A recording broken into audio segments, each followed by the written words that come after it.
Thank you. Hi, hello. Hello. Uh,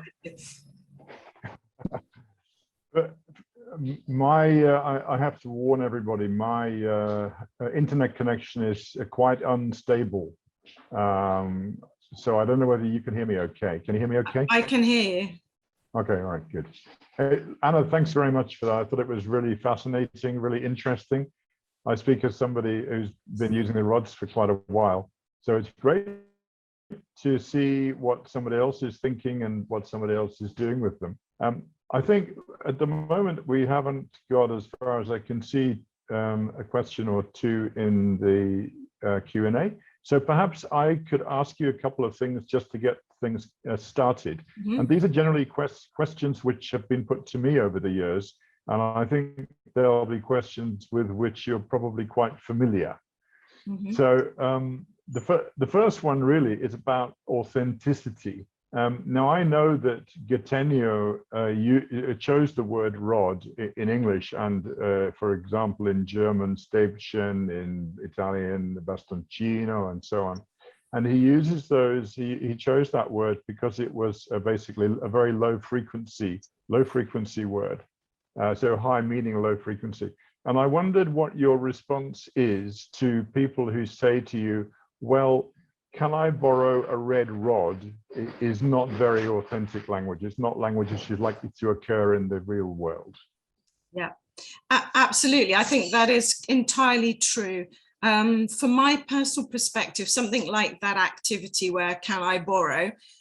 Usually we do it with the rods and then we follow up with a parallel task with something more authentic. So often it might be for students, particularly younger pupils, looking at what they've got in their pencil case and what's missing. And then, could I borrow a sharpener? Can I borrow a rubber, or something you would actually say? So I think you're entirely right. And I have very frequently myself criticized teachers for getting students to say things that we don't say in the real world. However, I think particularly if you're looking at perhaps formality, it can be really useful to stick with a similar thing. And what I'm not sure I made so clear on that video is I particularly use that one when I'm looking at what I call my triangular politeness. I have jotted this down on a whiteboard, and I'm not sure to what extent people can see this. But as you well know, the shorter utterances are the less polite ones, and the longer ones are the sort of more polite ones. So I often do it about raising awareness of the power of language. I'm an only child, and when I was younger, my father was very easy to manipulate. If I asked to borrow money, if I just said, Dad, can you give me 10 quid? He would have said no. But if I said, I was wondering if I could possibly have £10, he probably would have given me a £50 note.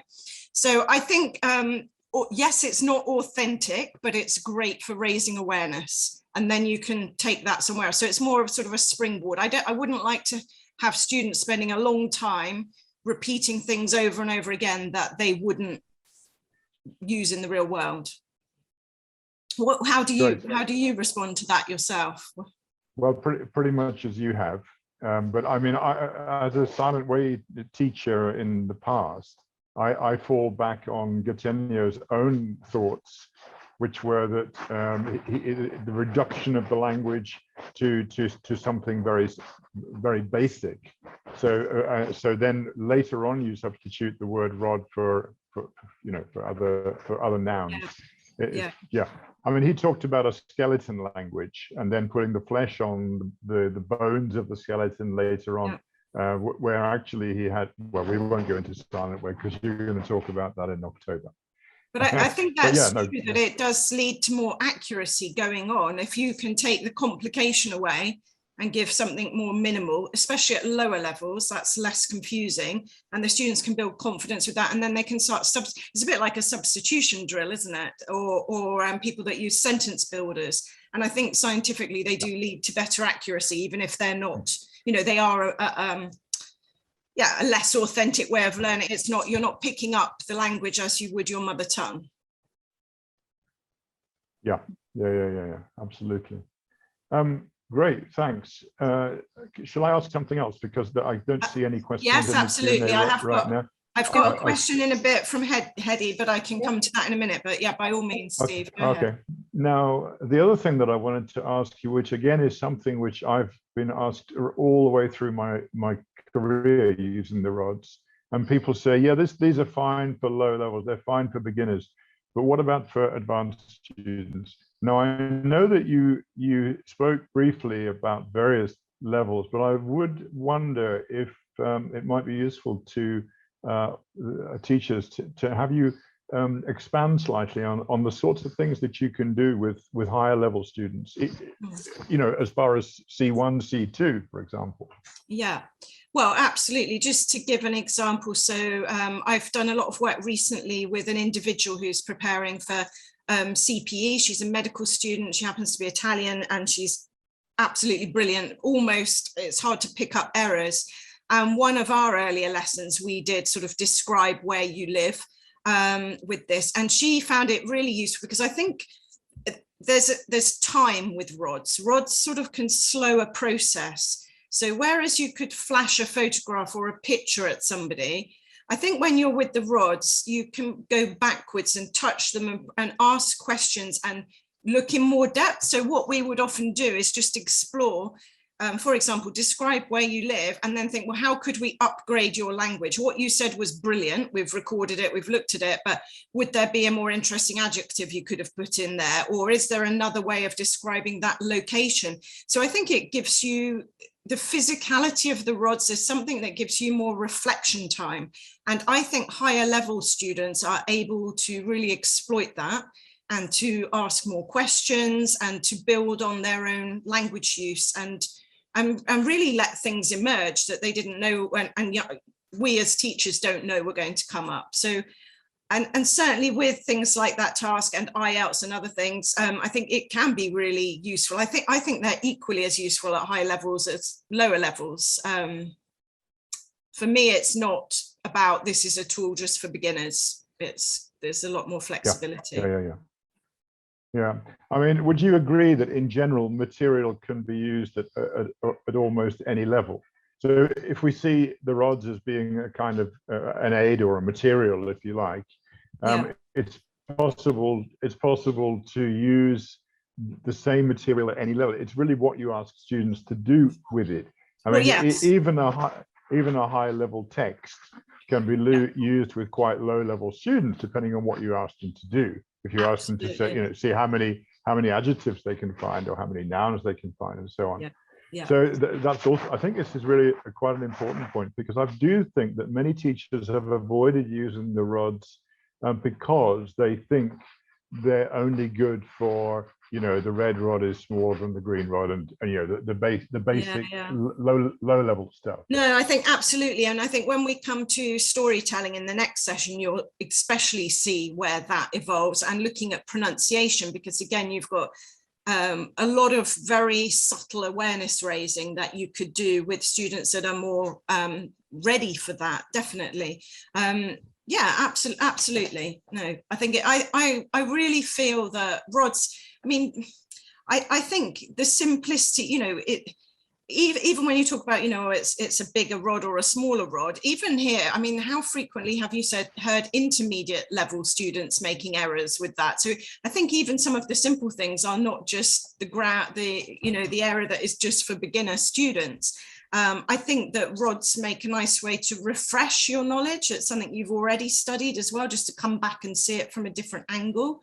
And I think you can explore complexity. So something like that, describing where you live, the exact same task can be approached at different levels. Whereas, for example, the sentence structure, you are using the same tool, the rods, but the sentences you analyze might be very different. So you might be looking at some cleft sentences or complex mixed conditionals with a particular learner, whereas you're just doing something with a very basic question order or even just sentence order with a lower level. So I think it works both ways. Absolutely. Yeah. Well, Hedvig has a question which is written in the chat. Yep. Would you like to ask that, Hedvig, with your mouth? Because I have my own. Speaking. Yes, thank you so much. Do you mean the one on? Oh my God, where is it? I can't. About the webcam, I think you mean. Yes. No, Sure. this one is about whether students have ever refused. Oh, where was that one? Actually, that's my second question. So the first one was related to Anna's second camera. You mentioned in your presentation that sometimes you is it possible to demonstrate how you can? Yeah, so I can just show you in terms of the camera. So this one, I mean, it happens to be this brand. I'm sure there are loads of other brands. It was just what was sort of affordable for me at the time. It comes in 2 pieces. So you've got this kind of slightly weighted block, and then you add this bit in and you connect it up. And in order to demonstrate it, I just need to switch cameras. If I just literally on my Zoom go to my HD camera, you should now be seeing in a moment. Yeah, now, so at the moment you can see a bit of Lego here on the table, yeah? Because I'm sure people often say, what about using Lego? So using this camera, I can then do things that are in front of me. I could set it up so you can sort of see me and the rods. At the moment, I think I'm upside down. Just need to turn it, I have to turn it right the way around, but you can sort of play around so you can see the whole of a person. It's about, I'm really dreadful with spatial awareness, and many other people will be far more competent than I am with using this resource, but it's really good for simple things. Like if I know what I'm doing with the rods or what I want it to look like, I can just practice using that beforehand, just check that what's been seen on screen is okay. Sometimes I might just do a mini recording and play back just to check that it looks all right.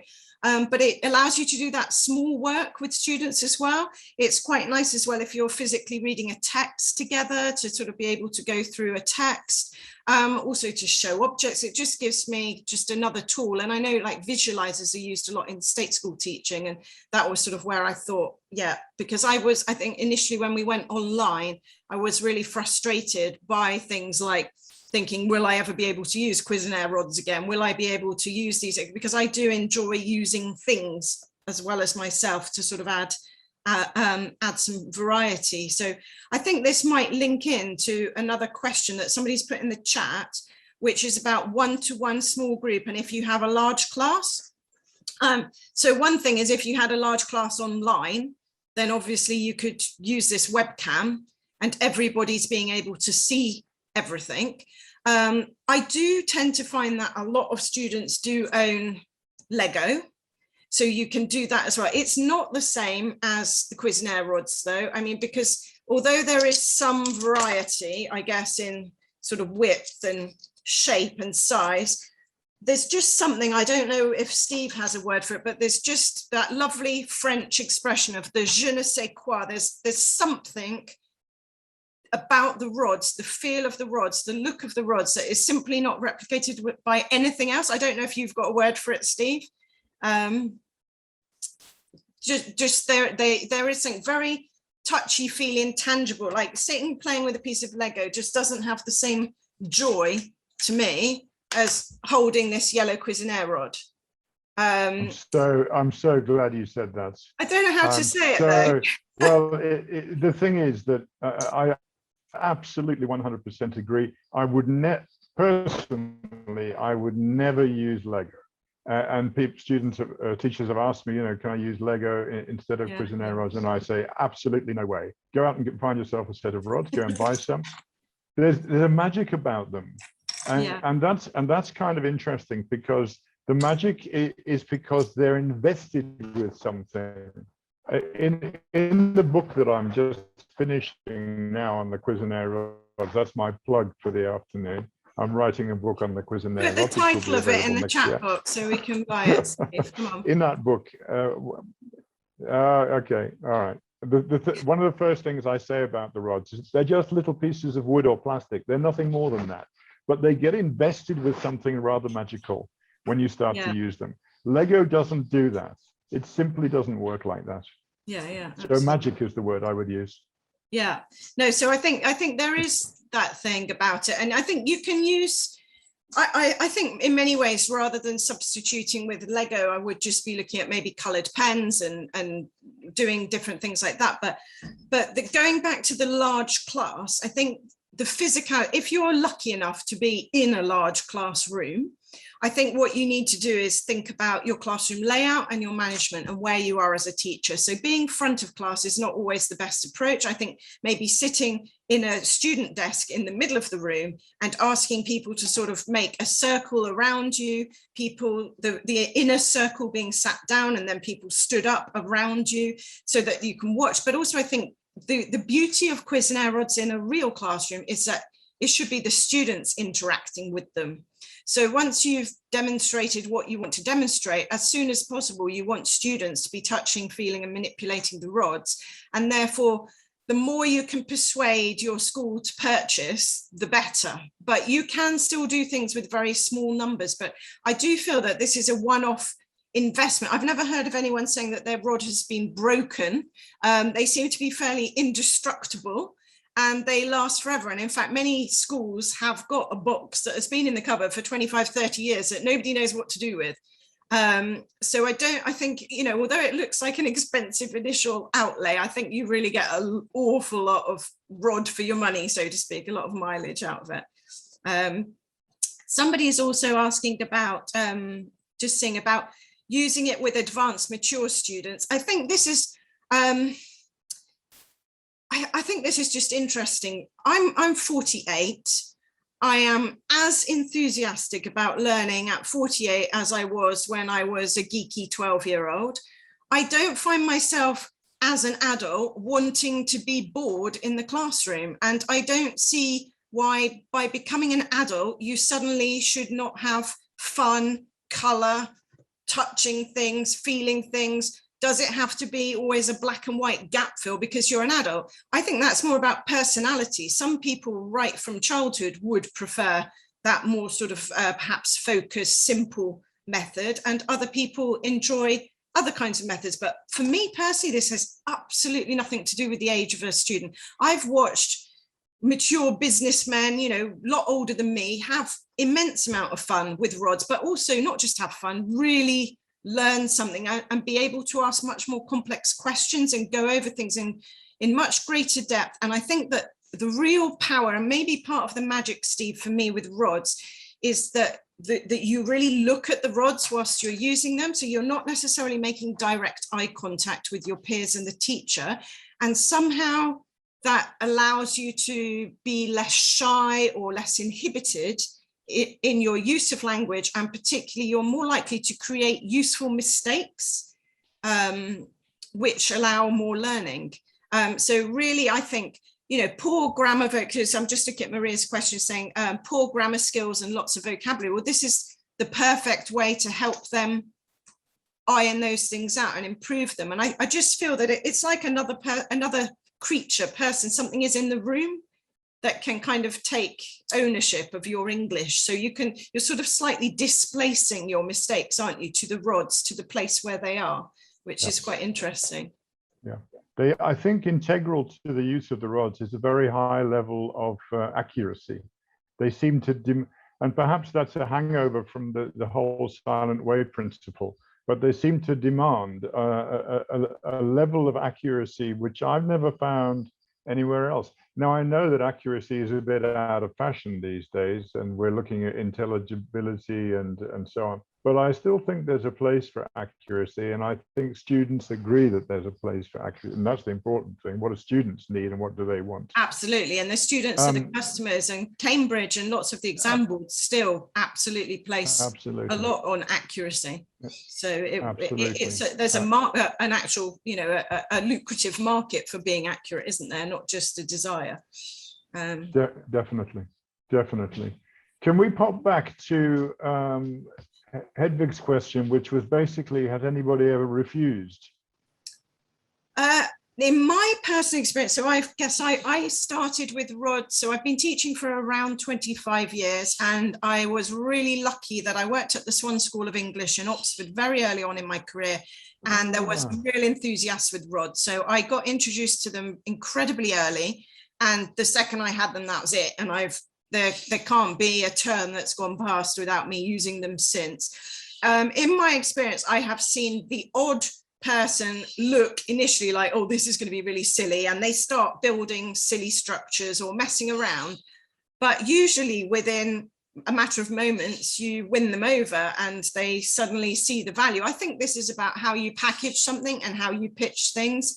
If you make it sound like something that's very superficial and trivial, then it will be perceived as so. If you are instantly showing the value of what they can understand, and you have those light bulb moments where people are suddenly getting greater clarity, then they don't really care whether you do that with, you know, rods. Or I use all sorts of things in my classrooms that I know sometimes my colleagues think I'm mad. You know, if I was doing transport and directions, I will have lots of toy cars and other things, and you might think that adults don't want that, but the physicality just makes things easier. And I really firmly believe that learning should be enjoyable and above all memorable.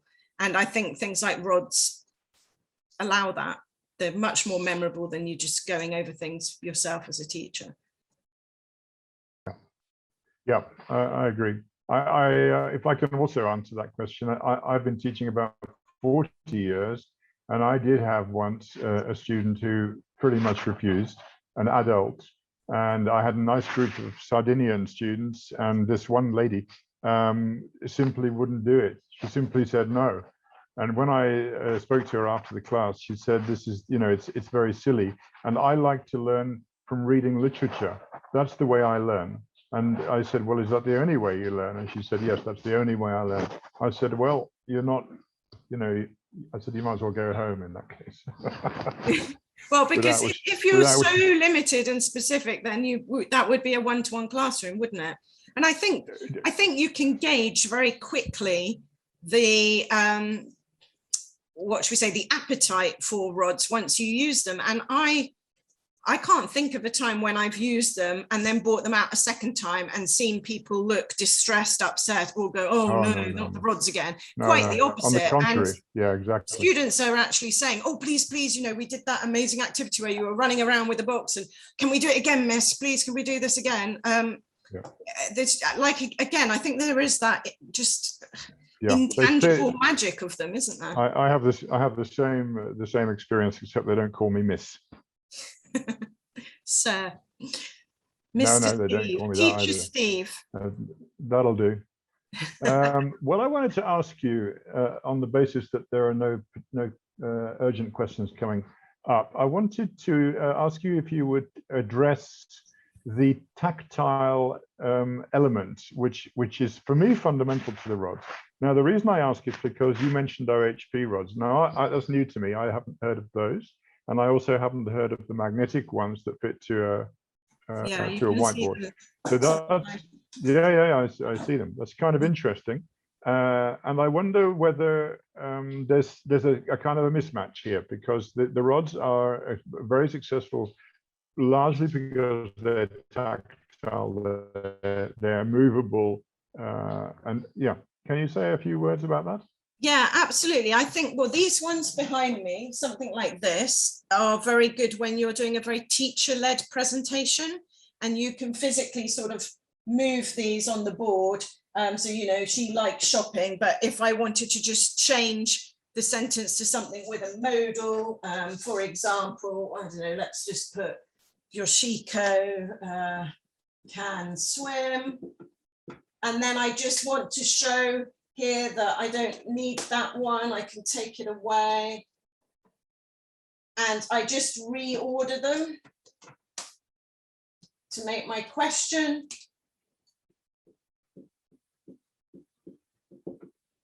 Then I think they're really good for the model stage, the demonstration stage. But that emergent, the storytelling, the other parts, and the same for the overhead projector rods, is definitely lost with the two-dimensional nature of them. And that's like, I think one of the things we were talking about, Steve, where people say, well, why can't we just draw? And I think that you have lost that three-dimensional aspect in a drawing, that of going back to things. You don't have the movement so much. They don't kind of travel in the same way. Yes, you can physically move them around a little bit, but it's just not quite the same. So I feel that the overhead projector rods and these magnetic rods have their place, but they do not have the adaptability and the flexibility or the physicality of your proper full-blown sort of set of rods. So I enjoy using them, but they're for a different purpose. And it's more about, it's a teacher-led part. So it's not going to be so much with students being involved if you're doing that. But so it's particularly good at a correction stage when you've seen students using the real rods and something's gone wrong and you want to highlight it. So it can be really useful because, again, that's that thing of a large class. This is something that a projector or a board can show a large class that the physical rods on a small table in a room of 60 couldn't do. But the students can't manipulate them in the same way. So they are an entirely different resource, I guess, really. I can see another message in the box. Few words of explanation. Yes, I think this is interesting. So Deborah is saying that explaining the physicality of the rods. Yeah, then so she's saying that she's finding it not a problem either. I think also for me, I'm always prepared to take a risk in the classroom. I try to sell my teaching with my enthusiasm from the offset. And very frequently, my first lesson might be a Cuisenaire rod lesson. So I guess people are going to just decide whether they like me as a teacher and they like my learning methodology straight away. And if I can sell the rods to them in lesson 1, then I can sell using my Playmobil or Lego or something else in another lesson, and them not seeing it as something that's for children because I'm working with them as intelligent adults and treating them as such. That's not to say that children don't also absolutely love this as a resource, but it needs very different classroom management. Yeah. Great. Just can I ask you something else, which perhaps is fundamental, and people often have asked me over the years, how do I start out? So we're talking about possibly a new teacher or maybe a teacher who's experienced, but in other areas. And so the question is, how do I begin? What do I do? How do I start with the rods? I guess it's like, how do you start with a new pet? You start with a period of observation, ideally. Perhaps watching things, looking at the rods yourself, and then in the privacy of your own home, the physicality of those rods, touching them, playing with them, manipulating them, looking at them. I wouldn't open a box brand new day 1 as a teacher. I would want to have some private time with them by myself. And once you've got comfortable with, I can see Eddie laughing, but once you've got kind of comfortable with what they feel like, how they touch, look, oh, Steve's showing us his lovely dog. Yeah, how did he get used to his dog in the foot? Oh, gorgeous, lovely. I think you take time to look and feel, and you go for something you're comfortable with. So if you've never used them before, hopefully one of the things I've shown even in this webinar, or something you read in Steve's wonderful book that will be coming out, there will be one idea that you think, yes, that could work for me, I could try that. And you try that, and you try it with more than one class, and you build your confidence. And once you've got your confidence, really your only enemy is either your lack of imagination or lack of time. Now, if it's a lack of imagination, in my experience, most staff rooms do have somebody like myself that would drive you mad with their creativity. And you just need to hope that that's the sharing person that will look at things. But also now we've got these amazing resources like Gallery Teachers webinars, like Cambridge webinars. There's just so much stuff out there. So I think once you've had a go, everything else starts to make sense. And what you would start with would depend, I think, just for you, what takes your fancy. It's a bit like saying, what do I want to eat on a menu? I can't really advise you. It depends what you like, doesn't it? Because I could say that an easy thing would be to do that sentence structure, but for somebody else, that might not be the easiest thing. So I think it's really personal taste. I do like, what's the dog called, Steve? I think that... Oh, you didn't hear me. Oh, that's Willow. Oh, Willow, gorgeous. That's Willow. We found her starving on the street, unfortunately, and took her in a couple of years ago. And now she's nearly 50 kilos. Wow. Yeah. After them. What did I want to say? What's that? I wanted to I had something in my mind that I wanted to say about starting out. Yes, teachers often say, how should I start? And your answer has really covered it. But I'd just like to add that you start by starting. You know, there isn't really an instruction manual on using the rods. I mean, if you go back to Cuisenaire, I say this with the very greatest respect. I worked with the man, so I kind of, you know, he knew that I loved him and so on. But his use of the rods was actually quite limited. And many of us, you know, Adrian Underhill and you and perhaps me to some extent, we have extended that use of the rods to something much more interesting, much more creative, much more embracing, and much more developmental. And so for teachers who are thinking to themselves, well, I don't know where to start, what shall I do? Where's the manual? My advice has always been buy a box of rods and a mirror.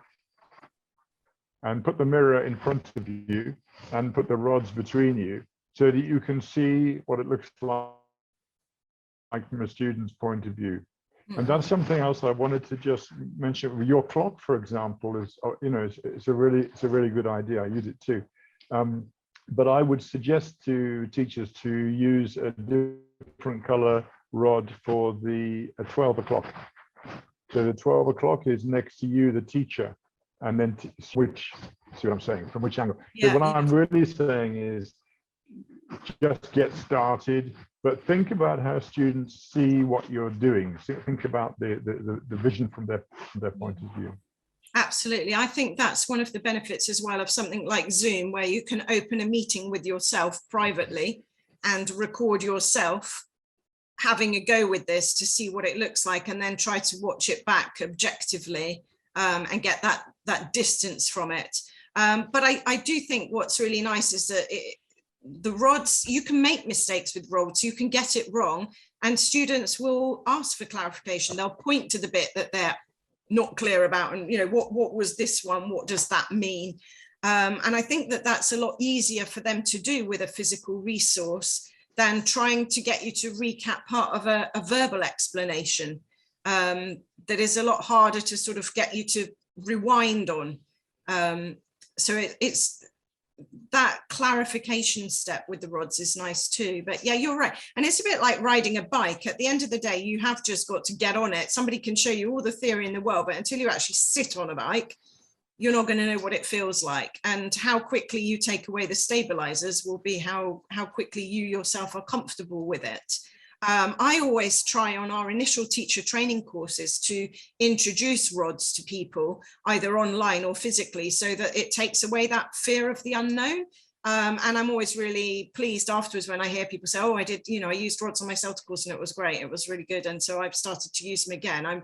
I'm not a particularly religious person at all, but for me, this is very much like the biblical thing of, you know, take one fish or, you know, lots of fish, and, you know, I like to spread the word as much as possible, because once one person's done it, somebody else sees it, and then another person sees it, and then we can sort of replicate and spread out and give more people a chance to have a go.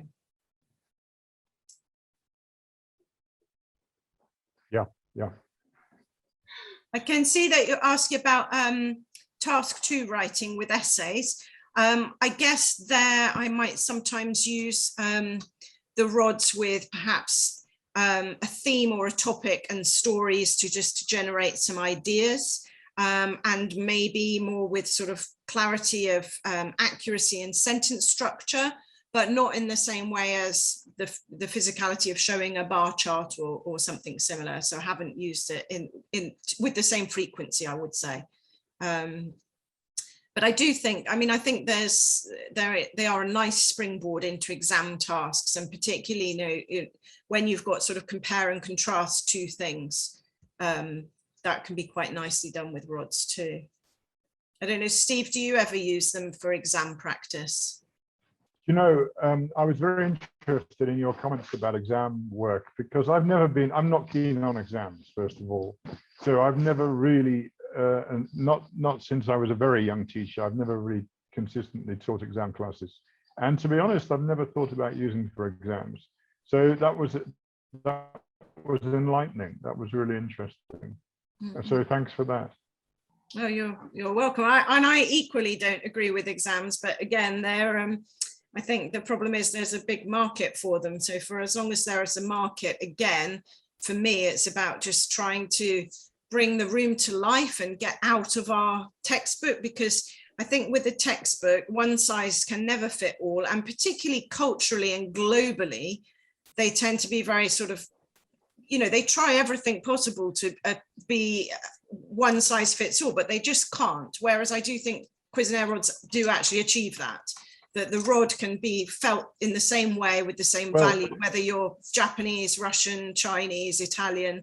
And I think, they're much more inclusive. Yes, I agree. And also, I think, I mean, I've also avoided textbooks most of my career, unless I was forced to use a textbook. So I found the rods to be the ultimate bottom-up resource, as opposed to the top-down resource, which textbooks inevitably are. So, you know, bottom-up, for those who are unsure of that, or what that means. In fact, we could go further and say that, largely speaking, the syllabus emerges from students, and rods are a fantastic resource for instituting that idea, for making that idea a reality. Absolutely. I think you also possibly have more courage and wisdom than me to allow even more to emerge from your rods, because I do have an idea of what I'm expecting, and I'm always happy to go with things, but I would I'm not necessarily a fan, for example, of dogma or the silent way, because I feel I might have to talk way not enough, and I kind of like the sound of my own voice sometimes as well. But I do like the fact and rods actually, interestingly for me, are a good resource to let the students do things, and not for me to actually learn to shut up a bit and let the students take some control. So they're quite good for me on that side. Yeah. I remember a seminar that I attended with Cuccia, and he's talked all the way through, and somebody said at the end, I thought silent way was the teacher was supposed to be silent, and he said, well, you know, what's important is what you say, not how much you say it. There we go. Right.